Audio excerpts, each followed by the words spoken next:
Ерөөсөө тэгэл алт тухагдаал гараал тэнд юу ч үлдэхгүй. Тэ хоосон газар ерөөсөө тэнд ямар нэг юм ургаж бий болохгүй. Ийм тохиолдолд эднэрт хөнгөлт үзүүлж байгаа бол буруу. Энэ бол эдийн засгийг зохицуулж байгаа бол биш болчихж байгаа байхгүй. Тэгэхээр ингээд хэрвээ энийг их л зөвл хэрэглэхгүй бол бас яг цаана бас буруу зүйлүүдийг бий болгож байдаг. Ер нь татварыг их л одоо нарийн зөвтэй судалж их л сайн ажиллахгүй болвол хаашин ч эргүүлчих болдог юм бас зөвлөлтэй тий. За баярлалаа. Ерөнхийдөө манай нэвтрүүлгийн цаг өндөрлөх төгсөж байна. За одоо ингээд нэмэгдсэн өртгийн албан татврын талаар бид нар манай Монгол хэрхэн хэрэгжиж байгаа олон улсад яаж байдаг. За манайд механизм буруу эргэж байгаа талаар сая бүгдээрээ ярилцлаа л да. Иргэдийн ярилцлагыг ч үзлээ. Ингээд одоо цаашаад яавал дээрээ өөрсдийнхөө саналыг нэг богинохон илэрхийлчихгүй юу? Энэ бол их амархан. Нэгдүгээр нэмэгдсэн өртгийн албан татвар гэдэг яг татвар талаас энийг бол зөв томьёолох хэрэгтэй. Хоёрт нь бол энэ баяр цогц сайдтай холбоотой. Хэрэв манай сангийн яамны сайд тэр нэгтлэн бодох бүртгэл дээр нэмэгдсэн өртгийн албан татврын бүртгэлийг аккурал мөнгөсөөр аль алиар хөтлөх эрхийг нээгээд өгч юм бол энэ бүртгэлийн тэр бодлын гарч ирэхгүй. Тэгээд тэр 10 саяыг бол байхгүй болох хэрэгтэй. Ер нь бол зарим газар нь бол байдаг янз бүрийн ярьдаг. Японд ч байдаг л. Гэхдээ аж ахуй нэгж байгуулчаад нэмэгдсэн өртгийн албан татвар төлөгч бишээгээ явж байгаа нь өөрөө гутамшигтай байх хэрэгтэй байхгүй. Манайх бол бүр бахархал болгоод ийм бахархал болгож байгаа тоог бүр 500 мянган төгрөг байж болно шүү дээ. 500 мянган төгрөг бүр доош хийх хэрэгтэй байхгүй. Тэгээ бүгд ийшээ хамрагдах хэрэгтэй. Гуравт нь бол нэмэгдсэн өртгийн албан татварыг эцсийн хэрэглэгч төлдөг юм бол эцсийн хэрэглэгч тэр 30-40% нь буцааж авдаг эрхүүдийг нээгээд өгчих вэ. Тэгэх юм бол мөн чанар гарч ирнэ л байл. За баярлалаа. Энэгээр тавчхан байвал зүгээр байна. Санал нэг байна. Дээрээс нь зүгээр нэмээд хэлэхэд манай эцсийн хэрэглэгчид маань өөрсдөө энэ нэмэгдсэн өртгийн албан татвар гэж юу вэ гэдэг зүйлээ маш сайн ойлгох тал дээр одоо татврын албанч ажилтдаг те төрийн бас байгууллагууд нь ч ажилтдаг ийм болохоор хэрэгтэй болчихжээ. Ягаад гэвэл энэ чинь бас нэг талаар хүмүүсийн мэдлэг дутуугаасаа болоод нөгөө хүмүүс маань яах ёстойгоо мэдэхгүй яваад байна. Нөгөө талаар болохоор одоо харсаар байтал яг ижил үйл ажиллагаа явуулаад ингээд байж байгаа аж ахуй нэгжүүд нэг нь нөөц төлөгч нэг нь нөөц төлөгч биш байна гэдэг чинь цаана бас л одоо үйл ажиллагаа арай болохгүй байна гэдгийг харуулдаг байна л да. Тэгэхээр энэ дээр одоо яг яаж ажиллах ёстой вэ гэдэг одоо төр тийм үү хувийн хвшлийг хамтарч ажиллаж шийдэх ёстой болов гэж бодож байна. За баярлалаа танд. Оюн багш. Тийм. Тэгэхээр ерөөсөө санал бол нэгтэй байна. Юуны өмнө босгохгүй байх хэрэгтэй. Жигдэл байх хэрэгтэй байх нь шүү дээ тий. Тэгээд ийм болчих юм бол аяндаа хүмүүс ресторанд орохороо биелээ цуглуулдаг тийм ээ буцааж юм авах гэдэг шүү дээ.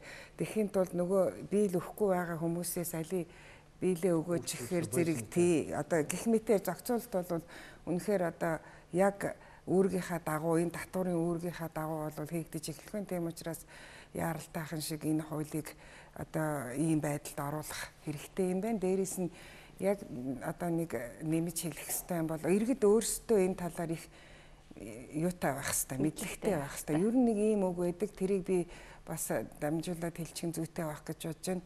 Эдийн засгийн мэдлэггүй, санхүүгийн боловсралгүй, ард түмэнтэй улс орнууд гадны одоо хүмүүсийн хүслээр өөрсдийнхөө эрх ашгийг хамгаалж чадахгүй ингээд нэг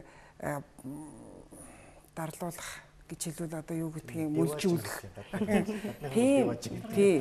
Тийм байдалд хүрчих гээд байдаг учраас бас иргэд хоёр талтай нэг талаасаа одоо энэ талаас нь сайн сургах талаас нь одоо зохих шатных нь байгууллагууд, сургуулиуд, татварын газар одоо юу гэдгийг байхаас гадна иргэд бас өөрсдөө нэлээд ийм санаачлагтай ажиллах хэрэгтэй юм байна. Ингээрэл гэж уриалж байна. Тэгээд одоо яг энэ асуудлыг хөндөж ийм хэлэлцүүлэг хийснээр бас хүмүүс нэлээд сайхан мэдлэгтэй болсон байхаа гэд танаа нэвтрүүлэгт бас баярлалаа гэж. За баярлалаа. За энэ хоёроо алуулах тавчхан. Миний хувьд ч эрүүчийн 3 хүн бараг асуудлыг хэлэлцсэн учраас нэмж ганцхан зүйл татварлах. Татварын харилцаа учраас энэ бол нэгтлэн бодох бүртгэлийнхаа суурийн хувьд мөнгөний сурч зарчмаар явдаг байвал яг мөнгө олсон үедээ татвараа төлдөг. Зардаа гаргасан үедээ тооцоо хийгдэх илүү шатраг болох болов. Одоогийн хууль шиг аль нь ч мэддэхгүй тийм зарчим болвол өмнө улам бүрхэгдүүлдэг.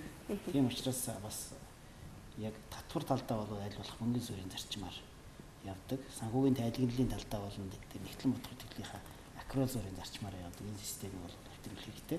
Хоёрдугаарт ерөөсөө Монгол улсын хэмжээнд бол энэ татварын баримтыг бол худалдаа авалт болгонд гаргаж өгдөг тэр системийг бий болгоод тэрийгээрээ дамжуулах хяналт тавьдаг. Тэрийгээрээ хөнгөлөлт урамшууллаа олгодог, хөнгөлөлт чөлөөлтөд олгодог ийм системд шилжүүл одоо асуудал бол ер нь нэлээд гайваа шийдэгдэх. За баярлалаа үзэгчдээ. Ингээд Эдэн монголчууд шууд нэвтрүүлэг энэ удаад нэмэгдсэн өртгийн албан татварын талаар за энэ хууль манад хэрхэн хэрэгжиж байгаа. Дэлхийн хөгжингүй орнуудад яаж байдаг? За энэ хуулийн гажуудал нь юун дээр илэрч байна зэрэг сэдвүүдийг авч хэлэлцэн байгаа.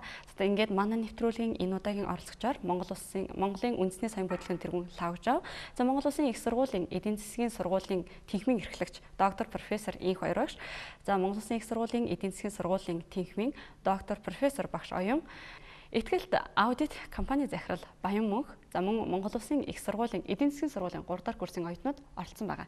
За ингээд дараагийн нэвтрүүлгээр эргээд уулзъя. Баяртай үзэгчдээ. Илнээсээ илүү чихэн сайн ашиглаж байна. Хэл бол захиур, үг бол оч юм. Гэрэлтэж байгаа хоёрын хэн ухаалга нь буруутай. Над шиг гэрэлтэй байгаа ч гэж нар сар минь мишээд. Энэ цараатаас сэтгээж гэж тэнгэр дээр минь уужирдаг. Дотоод сэтгэл нь зөв бол гадаад явдал нь зөв болно. Ям гарыг бүрийн 20 цаг 30 минутаас. Эдэн монголчууд